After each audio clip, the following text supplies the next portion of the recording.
बिस्मिल्लाहिर्रहमानिर्रहीम।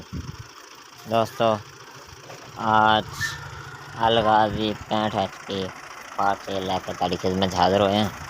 इस चेक कर सकते हैं माशाल्लाह बहुत ही खूबसूरत प्यारा ट्रैक्टर पार्ट सेल है। मॉडल की गल करिए तो मॉडल है 2009 मॉडल है। बिल्कुल साफ सुथरा सोहना ट्रैक्टर है। थोड़ी बहुत लीकेज हैगी है लेकिन इतनी ज़्यादा नहीं हैगी। तुम चेक कर रहे हो ते बंपर इस दे नाल है जी। अगले टायरां की गल करिए तो इसके टायर तकरीबन अगले है ने 9-10 आने। पिछले टायरां की गल करिए तो पिछले टायर भी 9-10 आने है ने। मालकां दा कहना है इंजन इसका बिल्कुल जैनवन है, बिल्कुल न्यू है। न्यू इंजन है जी इसका। अगर असीं इहदी चेसी की गल करिए तो इहदी चेसी तकरीबन 10 तो 11 आने 12 आने बनती है।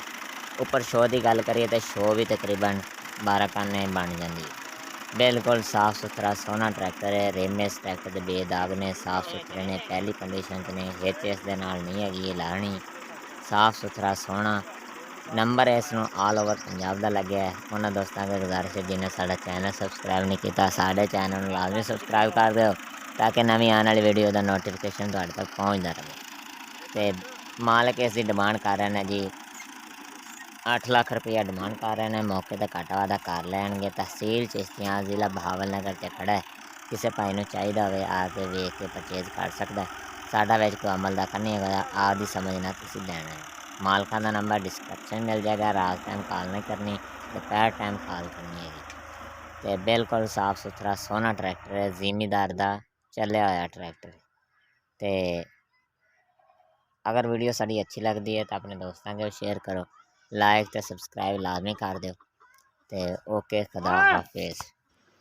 और तो थोड़ा जहा फटिया ने कढ़ाया का रंग है, थोड़ा जहा डैमेज है लेकिन साफ है, इतना ज़्यादा नहीं है। तो सेल्फ स्टार्ट ट्रैक्टर है जी, धक्का स्टार्ट नहीं है, सेल्फ स्टार्ट ट्रैक्टर है।